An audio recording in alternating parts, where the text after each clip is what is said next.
Et commençons peut-être là où on est d'accord, le meilleur buteur, je pense pas qu'il y ait trop de débat. Il mettra ses 5 pions Ouais. face à l'équivalent de Karabag et puis il sera lancé vers le titre de meilleur buteur. En plus, il sera sûrement dans les.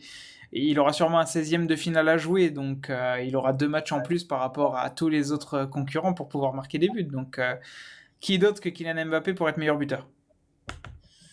Bah ouais, ça sera lui. Chaque fois, il met ses buts contre Olympiakos, il avait mis un quadruplé, donc ça sera à peu près dans le même délire là, en espérant qu'il en mette un quand même face à une grosse équipe. C'est ce qu'on attend de lui au Real. Ça pourrait être pas mal, ça pourrait être pas mal. Veux-tu aller sur ton vainqueur? Ouais, mais mon vainqueur, ça sera le Bayern. Pourquoi? Parce que c'est l'équipe que j'ai trouvé le plus proche du PSG quand ils sont affrontés. Et la saison du Bayern précédente, elle est exceptionnelle. Ils ont une attaque de feu. Franchement, ils ont tout ce qu'il faut. Il leur a pas manqué grand-chose pour l'avoir l'année précédente. Ouais. J'ai envie de dire comme Arsenal, mais il y avait quand même des limites à Arsenal qu'ils ont peut-être gommé cette année. On y reviendra après. Mais non, cette équipe du Bayern, a la chance aussi, un peu comme le PSG, de pas mettre toute son énergie dans le championnat et de pouvoir se préserver pour les matchs importants qui comptent et d'arriver, entre guillemets, «beaucoup plus frais» que les clubs anglais. Heu, je suis toujours aussi convaincu par le projet de Vincent Kompany. Je m'attendais pas à une telle réussite de sa part. C'est une équipe ultra plaisante à jouer.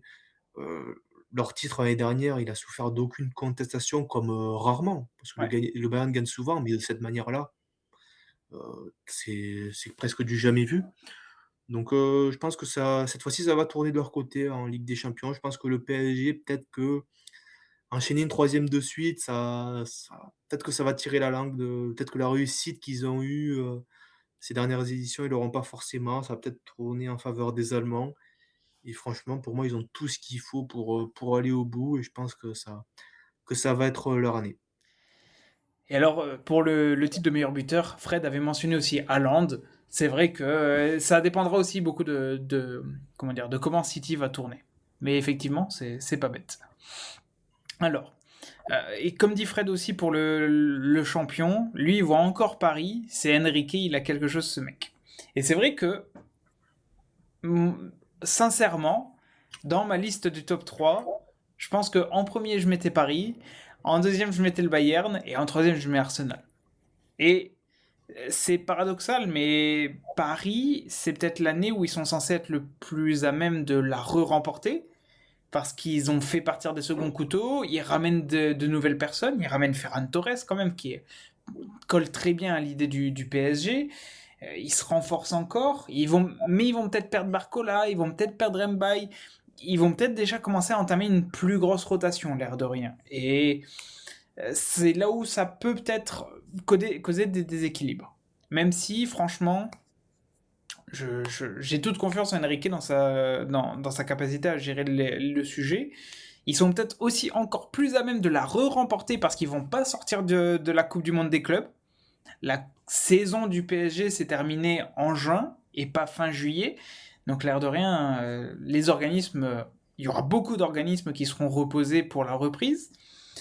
Et enfin, le squelette reste le même. Et surtout, il y aura toujours Enrique. Donc, pour moi, le PSG sera le favori à sa succession. Il n'y a pas trop de débat sur ça. En deuxième, il y a le Bayern. Et le Bayern, comme tu l'as dit, il y a un projet de jeu qui est toujours présent, qui marche toujours bien.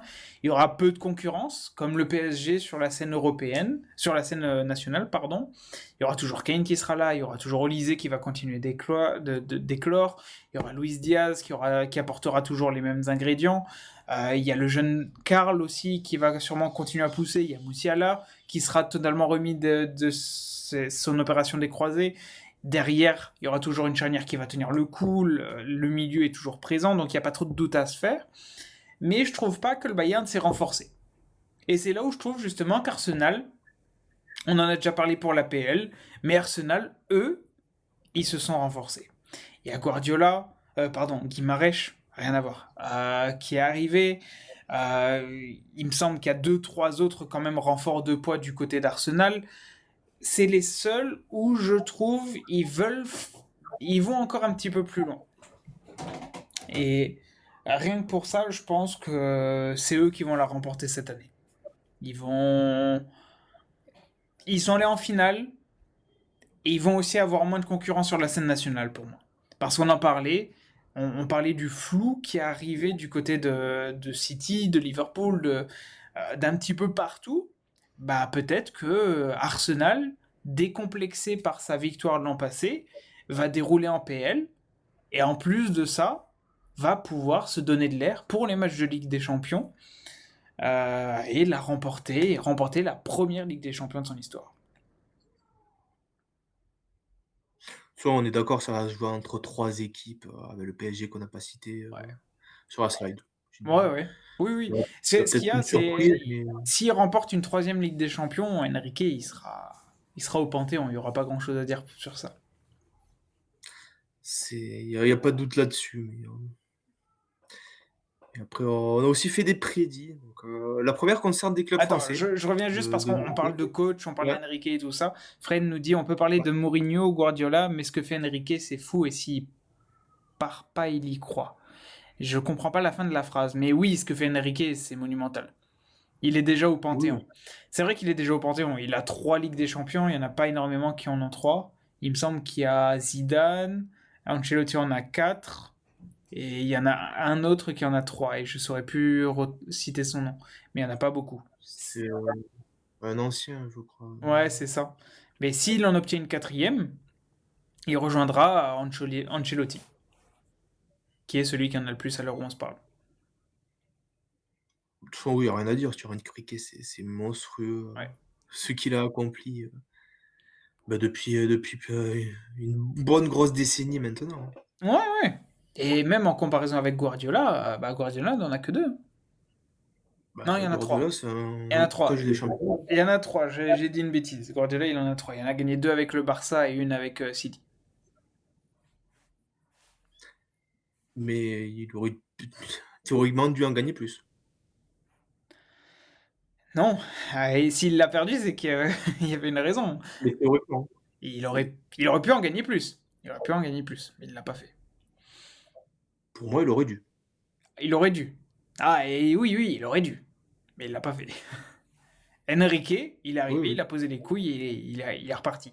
En sachant que lui, en plus, il y a eu un intervalle où il était sélectionneur de l'Espagne. Et ça n'a pas aussi bien marché, mais il a été sélectionneur et il n'a pas pu jouer enfin, obtenir la Ligue des Champions sur cette période. Mais oui, les prédictions libres. Je t'en prie. Ouais, bah, j'étais obligé de parler de clubs français. Et pour citer Paris, ça aurait été simple. Du coup, je vais parler de Lens. Pour moi, ils vont battre deux top équipes. Donc, top équipe, je parle du tiers un, tiers 2. Voilà, chapeau 1, chapeau 2, on va dire. Et après, en fonction des noms, en fonction du tirage qu'ils ont, en fonction de s'ils se qualifient ou pas, on se rappelle de cette victoire historique face à Arsenal il y a quelques années où c'était incroyable. Je pense qu'ils vont reproduire ça à 2 reprises cette année. Bon, on sait que Bollard, c'est quelque chose de particulier, notamment les soirs de Ligue des Champions, et ils ont été capables de battre le PSG avant-hier. En infériorité Donc, numérique. je pense qu'il y a moyen. Pour ça que je pense qu'il y a moyen de faire tomber de belles équipes cette saison. Donc, ça va être pas mal. Et s'ils font ça, bah, ils seront évidemment très très proches d'un barrage pour la qualification. Et ça, on verra. Et c'est pour ça que moi, je vois deux clubs français en quart de finale. J'y crois. Et ça sera le J'espère LOSC. j'espère que Lyon déjà se qualifiera en Ligue des Champions. Mais Ouais. entre Lyon et Lens, je me dis qu'il y a une bonne chance d'aller loin en Ligue des Champions. J'y crois. Une belle épopée d'un club français. Alors que toi, tu vois une épopée de com plutôt. Ouais, comme pour moi, ça va être le Bodo Glimt de la saison précédente. Ok. C'est-à-dire l'équipe qui va nous enflammer parce qu'ils ont les qualités et le jeu pour, tout simplement, en fait. C'est pas aller plus loin que ça. C'est une équipe qui sait jouer, qui n'a pas peur, qui ose et qui, quand elle va affronter une grande équipe, ben, elle va mourir avec ses idées. Alors peut-être que ça va craquer à l'image de Bodo Glimt qui s'était pris un 5-0 Ouais. au match retour face au Sporting. Ça finira sûrement par lâcher à un moment donné. Mais il y a de quoi écrire une belle histoire, de faire une belle épopée et je pense qu'ils vont nous régaler et pourquoi pas aller chercher du coup ce quart de finale. Ouais. Et alors, par contre, tu vois pas de club anglais en demi. Je t'avoue que ne pas voir, même pas voir Ça, c'est l'angoisse. Arsenal en demi, c'est couillu. C'est, on va dire, ouais, la grosse prédit pour le coup, parce que c'est difficile de pas imaginer Arsenal. Et puis surtout, faut le rappeler que le format de cette Ligue des Champions favorise les clubs anglais. Ouais. Donc, c'est Mais c'est pas déjà un l'an compromis. passé, il y avait combien? Et combien de clubs anglais il y avait initialement? Il y en avait 3 ou 4 qui étaient déjà passés dans le top 8 et qui n'étaient pas allés plus 4 loin. au moins, ouais. Ouais, il y en avait 4. Hein. Ouais, donc c'est pour ça, je vois en demi le PSG, le Bayern. Il y aura un Barça ou un Real. Ouais. Je vois un des 2 s'en tirer, on va dire, un peu à l'arrache, sans forcément convaincre. Voire même l'Atlético qui y était déjà, l'année précédente, et pourquoi pas l'Inter de Milan. Ouais. Donc, ce qui me fait dire qu'il y aurait pas de club anglais. Une équipe comme Arsenal tombera sur, le Bayern ou le PSG, Ok. en quart de finale, et ça pourrait bien les éliminer. Donc c'est la grosse cote, il y aura pas d'anglais en demi. Ok. Mais il faut du coup pas que les 3 finissent aux 3 premières places. Parce que si les 3 finissent aux 3 premières places, ils peuvent pas s'affronter avant les demi, en théorie. Le PSG est toujours au-delà de la huitième. C'est vrai. C'est tout à fait vrai. Par contre, moi, ce que je vois, c'est un City Real en phase finale. C'est peut-être le prono le plus safe, étant donné qu'on Ça fait sait. 10 ans que c'est le cas. Donc, je me dis qu'on en aura encore un. Et puis, ouais, je me suis dit, on aura une orgie de La feu. canicule, ça fait chaud. Ouais. Ouais, donc, je me dis qu'on va encore en avoir un.